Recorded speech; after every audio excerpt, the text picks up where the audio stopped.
Muy buenas tardes, amigos de Políticas Públicas. Aquí está el doctor Julio Castro. Muchas gracias, muchas gracias.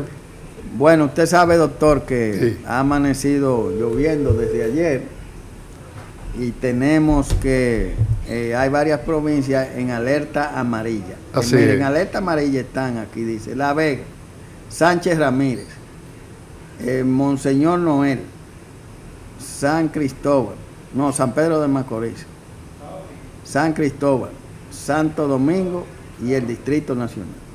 En alerta amarilla. Así es. Amarilla, ¿cuál es? La que va a llover. Prevención. Sí. Entonces tenemos en alerta verde Santiago, Puerto Plata, Espaillat, que es Moca, Duarte, Hermanas Mirabal, Monte Plata, San José de Ocoa. Esas son las provincias que están en alerta verde. Y bueno, lo que hay que prepararse para las lluvias. Así es. Bueno, hay un tema del caso de la clínica privada y la ARS. Explíquenos eso. Bueno, precisamente una de las preguntas que se hace la Fundación de Seguridad Social para Todos es la situación que se presenta entre el Colegio Médico y ANDECRIP.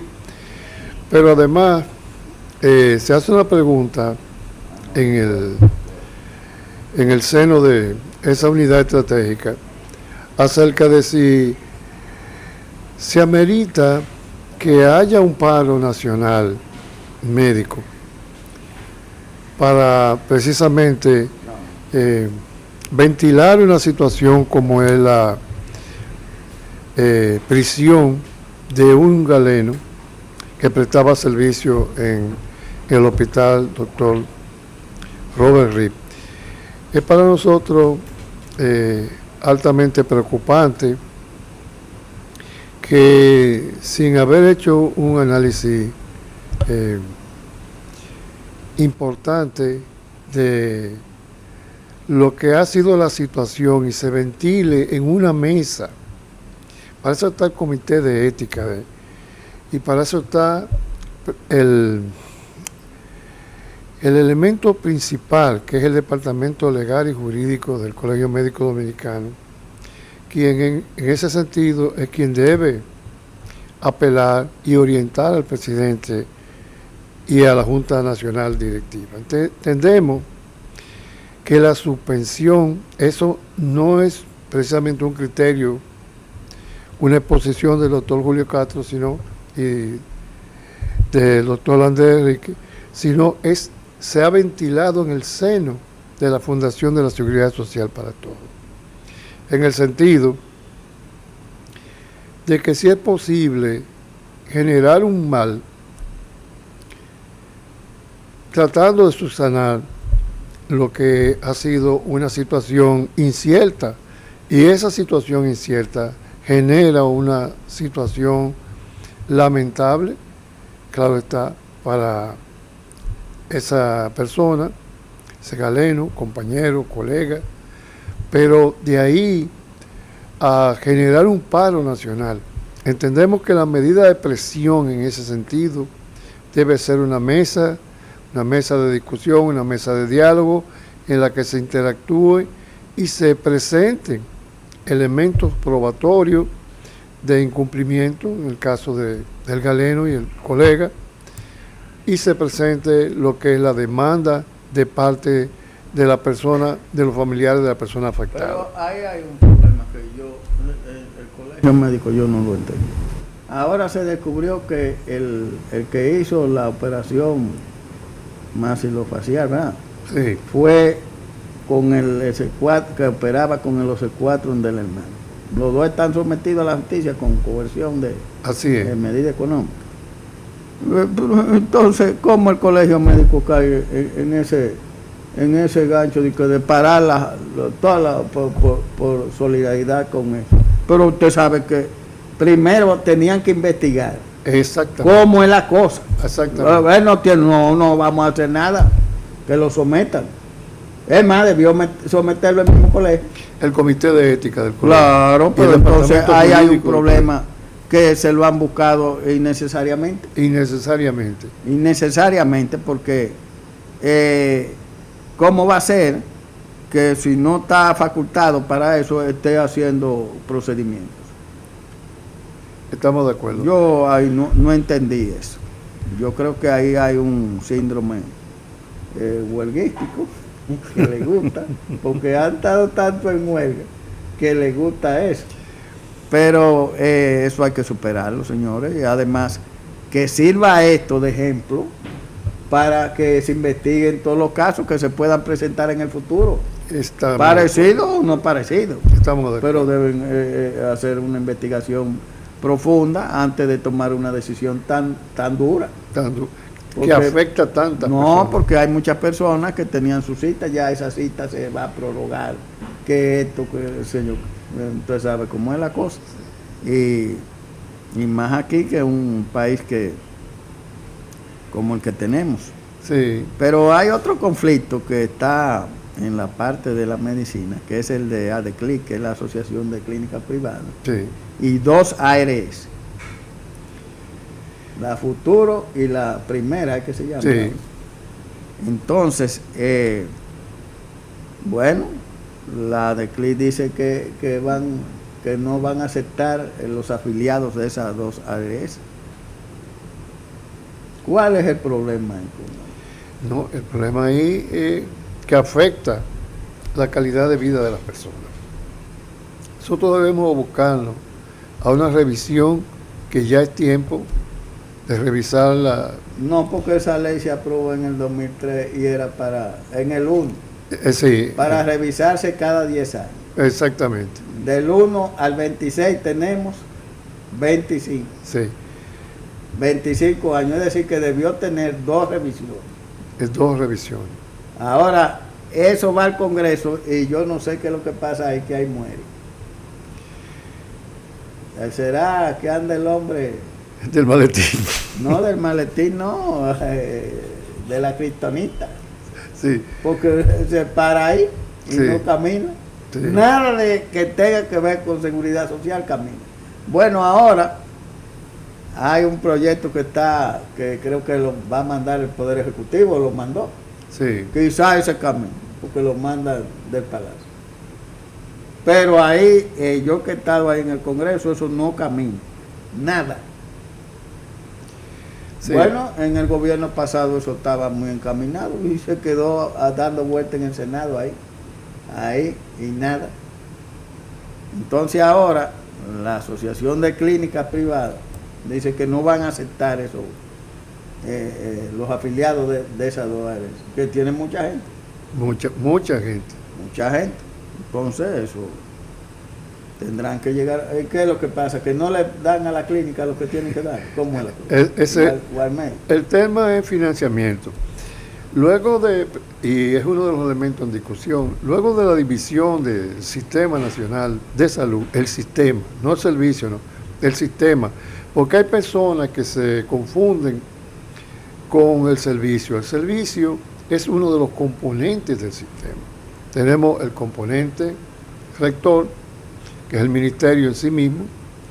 Tenemos un elemento que es el elemento que da respuesta, y da respuesta de una manera eficiente. Se ha eficientizado precisamente el servicio nacional de salud de una forma tal, con todas las instalaciones médicas bastante avanzadas, y eso ha generado precisamente un impacto en el sistema privado de administración de la salud. Y ahí vemos que precisamente el ANDECLI, la Asociación Nacional de Propietarios de Clínicas y Centros Privados de la Atención, se abocan a una situación que no soporta cualquier desventaja, cualquier inestabilidad en el ingreso para mantener los costos. Es un elemento de costos, doctor. Entonces, al no tener esa tranquilidad, esa sostenibilidad, cualquier alteración en el equilibrio de los ciclos, porque hay que entender lo que son los ciclos económicos. Los ciclos económicos, que son aquellos que tienen que ver con el auge, la depresión, que tienen que ver con los elementos que intervienen en el bienestar de todos, lo macroeconómico. Entonces eso se articula con lo que son las estrategias de mercadeo, las estrategias comerciales, cómo se entrega en el nivel de la sociedad, cómo se entregan los servicios, porque los servicios tienen un costo. Se costea en la prestación misma del recurso humano, se costea lo que son los insumos necesarios para hacer las intervenciones y que se recupere y se estabilice la salud. Todo eso tiene un costo. En el momento de que hay un desequilibrio en la sostenibilidad de los costos, se genera una situación imposible. ¿Qué es lo que afecta ahora mismo al sector privado? La posibilidad de una quiebra del servicio en la atención del sector privado. Vemos como antes sectores privados que eran prósperos, hoy día se abocan a una situación de penuria a veces. En el proceso administrativo de la planificación, el control, la dirección, la orientación de los servicios, a una forma tal que puedan competir con el sistema público, que ahora mismo está siendo más eficiente. Entendemos que el doctor Mena, y menciono el nombre porque es una persona que conocemos, fue el profesor, ¿no? Sí, pediatra, una persona eficiente, genera lo que es una preocupación por el sector, y es natural que apele a lo que son los procesos administrativos. No, ella tiene que defender su gremio. Es su gremio, su clase. Entonces, se da esa situación y también recomendamos una mejoría en ese sentido en el diálogo, la comunicación, que se establezca una comunicación diáfana y clara entre los que prestan el servicio, los que financian el servicio y los que reciben el servicio. Porque es un servicio que tenemos que decirlo y defender ahí precisamente al que sufre, al usuario, al beneficiario del servicio. Es un servicio que ya está retenido, ya está cotizado, ya está retenido. O sea, ya está pagado. Pero al momento entonces de entregar el servicio, se dan una serie de contradicciones, y esto es lo que hacemos, llamar a la atención a las contradicciones que se dan, porque es hasta inhumano e injusto cuando una persona llega, sobre todo a una parte de emergencia, de la situación de la que llamamos intervenciones críticas o medicina crítica, y ahí entonces se hace la pregunta del lugar: ¿quién es responsable de esta persona? Una persona que a veces está inconsciente. Entonces, pero oiga esto, usted sabe que las dos ARS dicen que ellos mantienen el pago de los servicios. Pero si la clínica no hay lo poca acepta, claridad. Pero ok, ellos lo mantienen. Sí. Pero la clínica no lo acepta. Entonces, si no lo aceptan, ¿qué servicio son? Hay poca claridad, doctor. Lo que ocurre es que hay poca claridad. Porque son dos partes de que están abiertas al diálogo.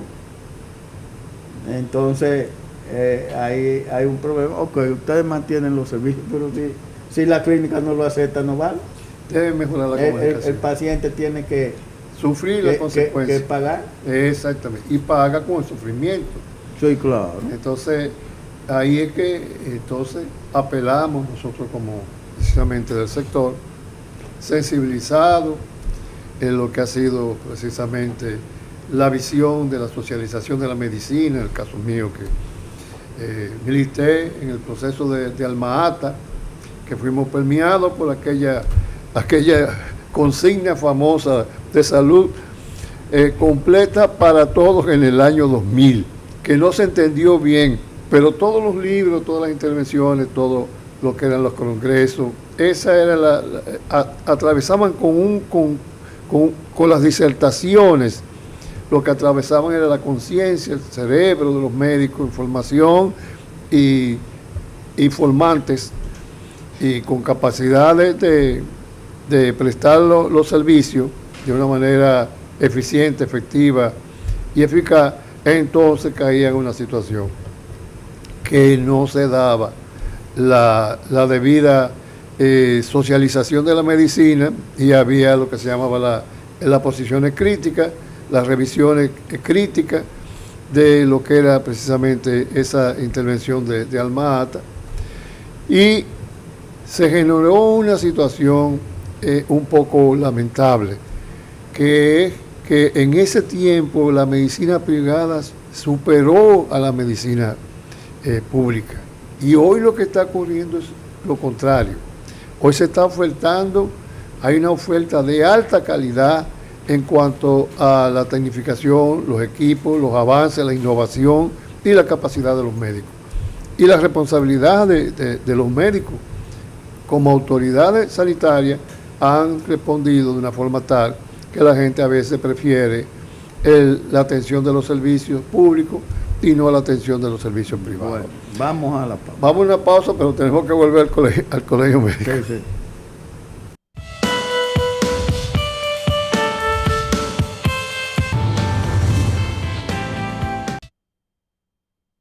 Bueno, continuamos aquí en Políticas Públicas. Mire, usted sabe que con este asunto de Venezuela, de este terremoto y la falta de supervisión y de seguimiento de las autoridades a las construcciones, Sí.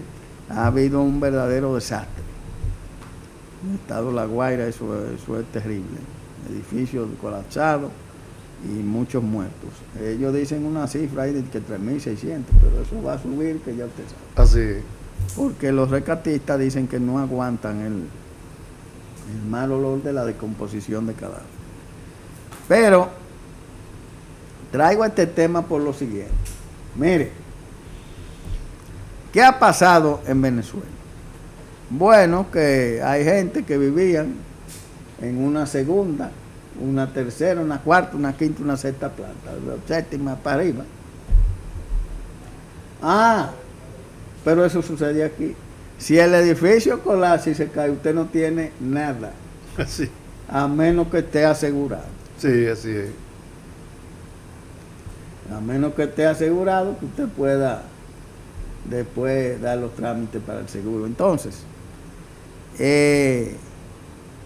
eso es bueno para que la gente sepa que esos que tienen apartamentos, si pasa y se dañó, Sí. si no hay seguro, no hay nada. No. Usted no tiene nada. Así es.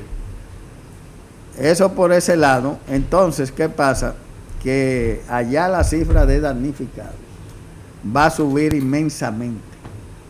¿Usted sabe por qué? Porque la mayoría de esa gente que seguro va a ver en Venezuela, un país en desbandada. Sí. Y entonces ahí vamos a tener una serie de gente que ahora quedan sin casa y sin nada. Aparte de que, dependiendo si quedan los familiares vivos, porque esa es la otra. Sí. Porque también ahí hay una cuestión que usted no sabe si a veces usted estaba trabajando y se cayó y usted está vivo y la familia muere. Así. Es una cosa terrible. Sí. Terrible. Lamentable, como fenómeno humano. No, Sí. eso no tiene nombre. Y aquí hay que advertirle a las personas que estamos en una isla que lamentablemente tiene varias fallas, capas que son sísmicas. Sí. Hay una grande en el norte y una grande en el sur. Sí. Arcilloso. La del sur liberó energía con el terremoto en Haití en el 2010, pero la del norte tiene años acumulando energía. Son cositas que no hay. Sí. Entonces eso es bueno para que el gobierno y programas como este orienten a la población de qué hacer. Porque a veces usted tiene, por ejemplo, usted ve, bueno, donde hay alerta, bueno, hay un 35, quizás medio minuto para usted salir, un minuto para usted salir. Pero si usted le toca un temblor y usted está en un edificio, no salga. Usted decía ahí, busque donde, al lado de una mesa, de un escritorio, que haga hueco, cosa de que usted pueda ser rescatado. Porque, oiga, la mayoría de los muertos en esos casos son en las escaleras, la gente bajando. Sí, sí. Porque ascensores no se puede coger. Sí. Y la parte mejor para una gente cubrirse es el baño. Parece mentira, pero Para que usted vea. Sí. El baño. Entonces aquí deben hacer una guía sobre qué hacer si hay un terremoto grande. Y esa guía, sin mucha literatura, Sí, mucha imagen. 4 o 5 puntos, mire, usted va a hacer esto, esto y esto. Y esa guía distribuirla en la población en cantidades que le llegue a todo el mundo, para que todo el mundo esté consciente de qué va a ser, más los que viven en edificios. Porque el que vive en una casa, y si es de madera, es más fácil usted el vendaval y salir huyendo, eso no es nada de una casa. De que usted siente el primer temblor, Sí. el primer jamaquión.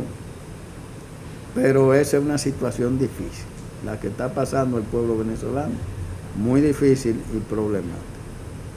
Pero seguimos aquí con el colegio.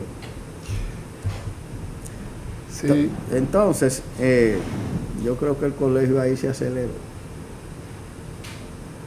con eso de la huelga. Sí. Y bueno, eso que les sirva de ejemplo para que se pongan en situación. Tenemos aquí el teléfono para los amigos que quieran participar. Pero yo tengo una aquí que es muy buena, que voy a ver si la pongo aquí con la secretaria que tenemos del teléfono. Sí. Déjenme ver, aquí está. Vamos a darle a ver, vamos a escuchar esto. El 12.2% de las dominicanas inició su vida sexual antes de los 15 años, según ENHOGAR. La encuesta de la niñez también evaluó otros factores, entre estos la planificación familiar, develando que el 59.0% de mujeres casadas o unidas en pareja usan un método anticonceptivo moderno y un 39.1% no usa ningún método. Archivo. Madres Dominicanas Reunidas. Víctor Ramírez, LD. Facebook, Twitter, WhatsApp. Comentarios. Melanie Cuevas. Santo Domingo, Road. 5 de julio de 2026, 12 de la noche, actualizado a 5 de julio de 2026, 12 de la noche. El 15.9% de mujeres dominicanas de 20 a 24 años tuvo un hijo nacido vivo antes de los 18 años, conforme a los resultados de la Encuesta Nacional de Hogares de Propósitos Múltiples, ENHOGARMICS 2025, realizada por la Oficina Nacional de Estadísticas, UAN.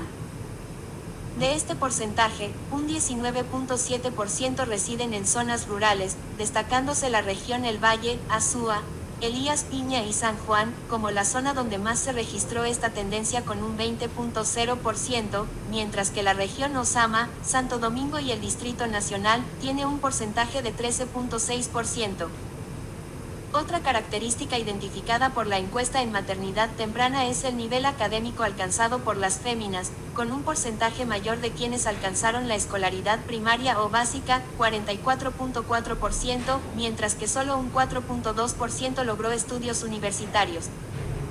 Esta maternidad temprana afectó a la población más pobre, 31.4%, en tanto que la más rica se sitúa en 4.7%.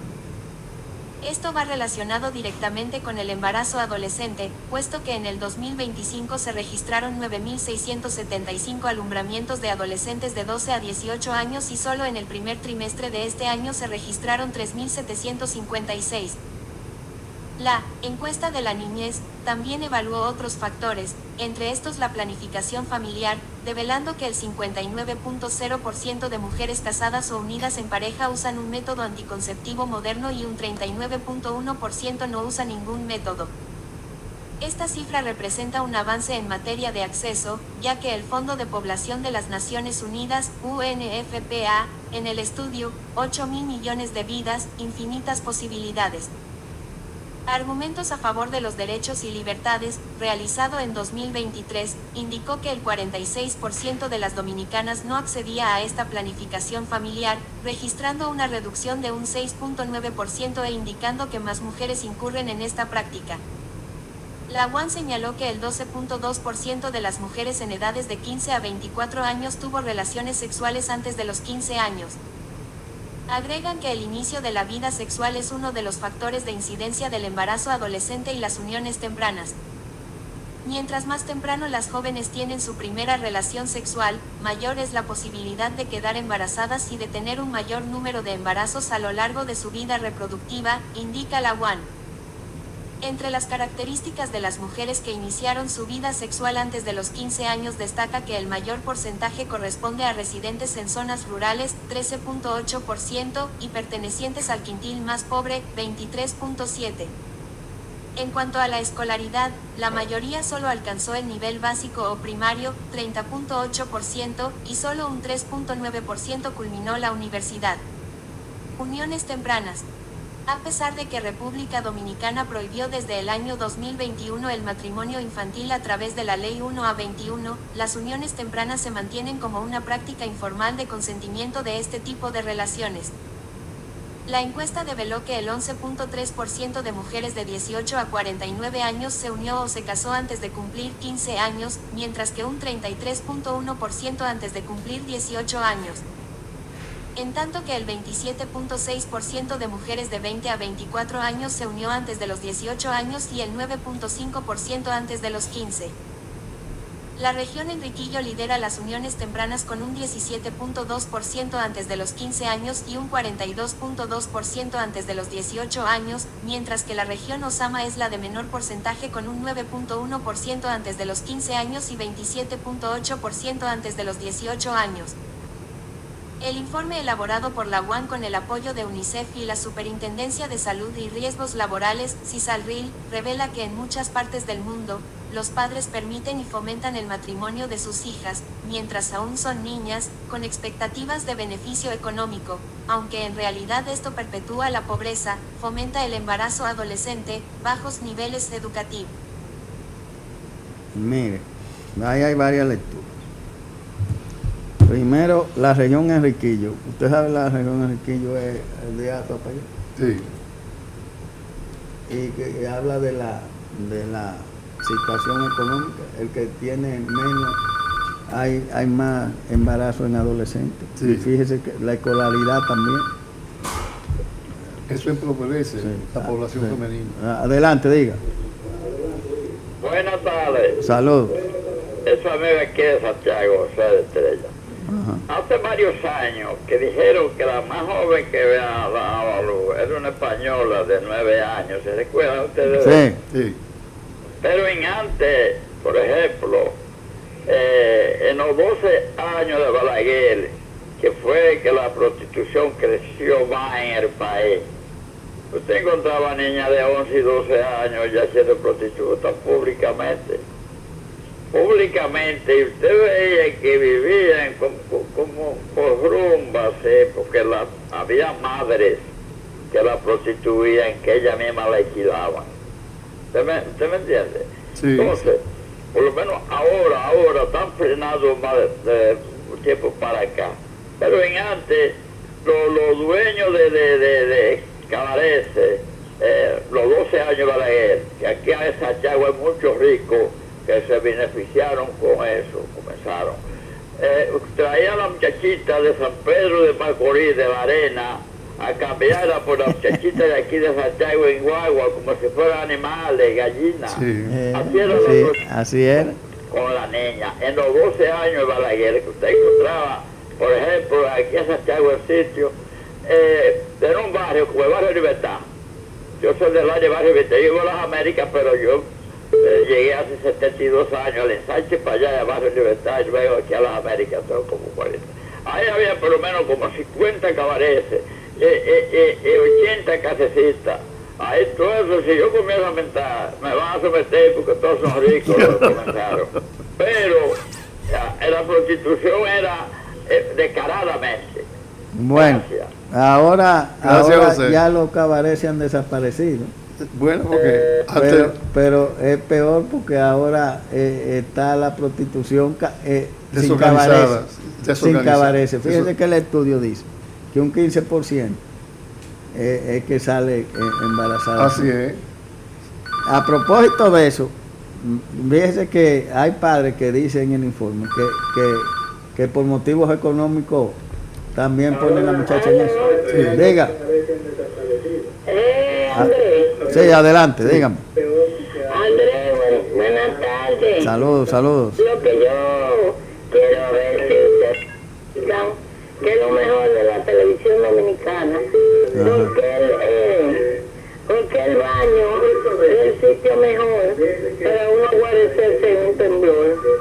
Ah, porque tiene 4 paredes y es más No chiquito. vende informarle al pueblo dominicano sobre lo de Irán, Irak y todo Ah. el país.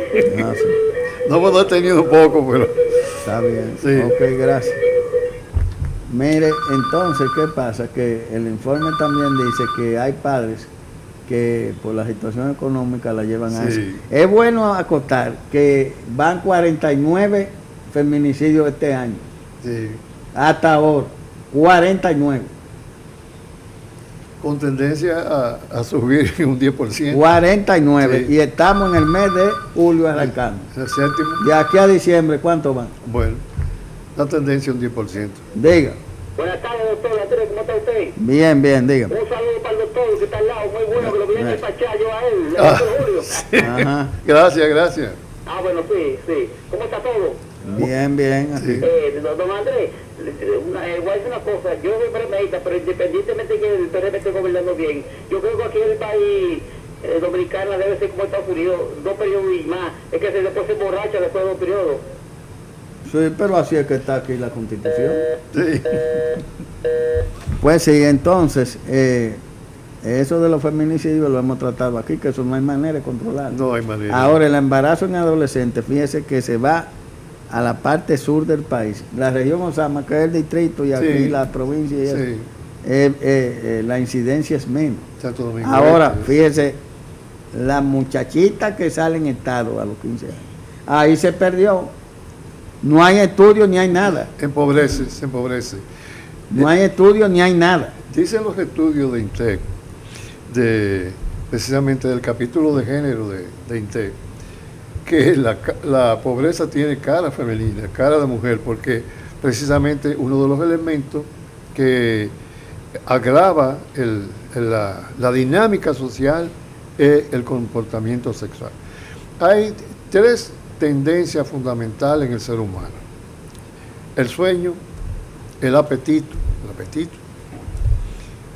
y el apetito sexual, la sexualidad. La sexualidad, decía Freud, que era primaria y multiforme. Y él lo decía oral, anal y fálica. Entonces, esa tendencia a la sexualidad, a buscar el placer, conlleva que a una figura que se denominó la primera profesión. La primera profesión que se indica como la prostitución precisamente. Antes existían organizaciones, por ejemplo, la tía Nancy, la tía Herminia, Agua Fría que tenía un expendio en la parte norte. En ese tiempo uno tenía que hacer los Está hablando estudios, de cabarets del distrito. pero que generaban algo importante, y es que los padres llevaban a los hijos varones a desarrollarse sexualmente ahí. Entonces, pero se daba la condición de la tendencia hacia la prostitución. Esos cabarets tenían algo, y era que organizaban ese desenfreno sexual que hoy tenemos, porque hoy Ya tenemos... no hay eso, cabarés. No, Muy poco, pero nada. entonces tenemos el elemento indeseable para la sociedad, que es la prematuridad en el embarazo y la búsqueda del final del embarazo a través de procedimientos que a veces afectan la vida y la calidad de vida posterior, porque hay personas, niñas, que al someterse a una situación, a un aborto, claramente, luego eso se genera en trauma psicológico y algunas en trauma uterino, que no pueden volver a tener hijos, Sí, y en el empobrecimiento. Yo entiendo que ha habido una disminución de la inteligencia a nivel mundial después de la pandemia, pero eso es un tema que lo tenemos que Pero estudiar. hay una cosa también, que Ajá. ahora usted tiene una mujer de 30 años que ya tiene nietos. Ah, Porque si lo tuvo a los 15 y sale en estado, ya tiene un nieto así es, con la hija de 15. exactamente. Antes en esos cabarets se le decían cuero, ahora le dicen cuerellines. Sí. Que eso no sé. Bueno, Esos son denominaciones. Que hay. nosotros tuvimos, yo recuerdo cuando yo estaba en Colani, tuvimos el fenómeno, sí, pequeño, tuvimos el fenómeno de Boca Chica. En Boca Chica se dio una situación a nivel mundial. Nos acusaron a nosotros entonces del turismo sexual y la explotación sexual comercial, que no es lo mismo, pero que un día vamos a dedicar un programa Bueno, precisamente. pero Y cualquiera que nos esté en oyendo... ese entonces la calle Duarte, Boca Chica de noche, eso era Sodoma y Gomorra. Oye, pero aquello era Pero una tremendo. cosa terrible. Y hizo una explosión. El Ministerio de Trabajo, la Secretaría de Trabajo en ese tiempo tuvo que participar, la Procuraduría, CONANI, el Ministerio de Turismo, y aquello fue una situación sumamente indeseable. Tuvimos también la situación en la parte norte con los saltimbanquis. Tenemos que regular el proceso de la sexualidad de los dominicanos y las dominicanas. Bueno, vamos a la pausa.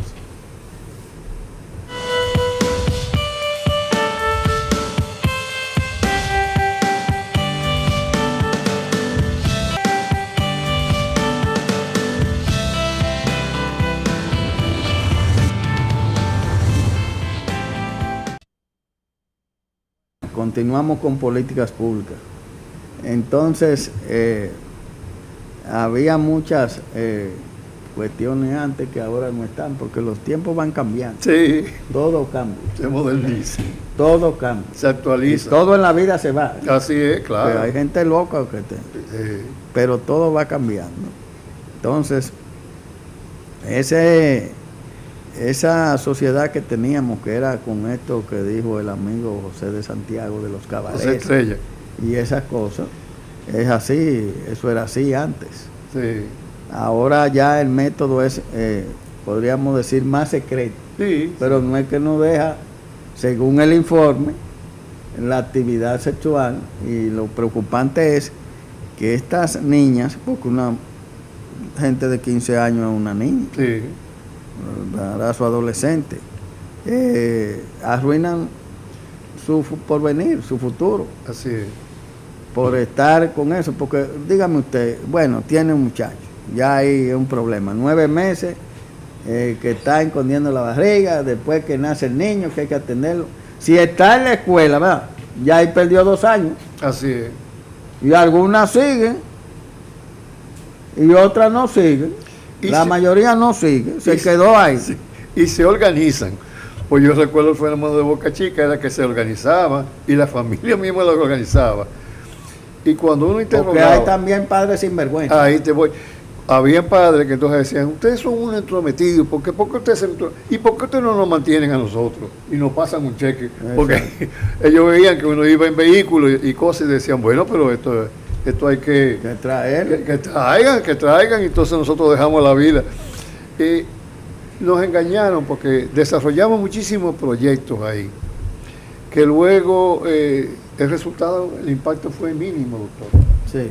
Sí, como dice el estudio, coincide mucho el estudio, lo que ocurrió allí, a ese fenómeno. Estamos hablando del periodo 2000 al 2004, fue esa situación.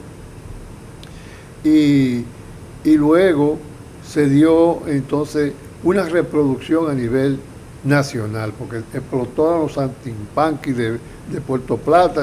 Eso fue una situación. Se dio el fenómeno de los extranjeros prostituyendo en la zona colonial. Fue una situación, Sí. una explosión que yo Como recuerdo. de golpe, un golpe. No, imposible de controlar. Sí, eso. Pero para eso usted diría, bueno, ¿cuál es la política pública? La política pública puede existir. El problema es que desde los organismos estatales es muy difícil usted aplicarla. Es muy difícil. Es lo que hemos dicho de los feminicidios. Usted no sabe lo que pasa en esa casa, ahí adentro. Así es. Pues entonces, en este caso del embarazo adolescente, ¿y quién controla eso? Que la única manera de controlar eso es que en la escuela, ¿verdad?, se orienten a las niñas con la orientación sexual. Cosa Sí. que hay sectores que se oponen a que eso se trate en las escuelas. Sí, efectivamente la iglesia se opone a Sí, que yo eso. estoy de acuerdo que se trate para ver si disminuye el embarazo en adolescentes. Sí. Fíjese, un 15%. Un 15%. Es significativo la población general. Oh, pero bueno, mire, De adolescentes. ahí dice que en el 2025 hubieron 9,000 y pico de niños que nacieron así. Sí. Mucho. Nacen a bajo peso, nacen en situación No, que a veces- de carga social. Luego. A veces nacen muy bien, pero ¿qué pasa? Que se da el caso muchas veces, que después no tienen cómo mantenerlo. Es más, hay casos ahí de muchachos que no saben cuál fue el papá. Ese otro tema. Esa ese es otro. la realidad, porque aquí hablamos las cosas como son. Así sin mismo censura. es. Así mismo es. ¿Cuál es el papá? Bueno, al que se lo peguen, pero ahora usted sabe que con el nuevo método que hay del ADN, usted descubre de quién es el muchacho. Claro. Digo, si a usted que se lo están pegando, usted va, bueno, yo mire, aquí está, vamos a hacerle el ADN. Ah, sí, es suyo, ok, no es suyo, no, ese muchacho no. Es decir, que si usted analiza bien y ve el estudio, fíjese que en la parte sur, que es la parte más deprimida del país, en términos económicos, Así que es. más se da. No es que no se da en todo el país, sino en la parte sur. Y el caso de que lo mismo hay padres que por razones de motivos económicos también la incitan a eso. ¿Y qué pasa? Eso a veces conlleva al feminicidio, porque un hombre de 50 años que ponga a una muchacha en embarazo de 15 años, dígame usted, Sí. ¿en qué va a parar eso? No, y que no reconozca a la criatura, además. Para en un problema serio que hay que afrontarlo. Pero la mejor manera que yo veo de combatir eso es desde la escuela. Es Que una se le solución. haga conciencia a la muchacha y al muchacho también. Es lo que recomendamos nosotros, ya como de la parte de salud. Entiendo que la recomendación lógica es fomentar la educación, para que a través de la educación adquieran la conciencia, porque yo soy de los que cree que la conciencia cura, sana, educa y enriquece. Bueno, hemos llegado al final. Mañana estaremos aquí nuevamente con Políticas Públicas.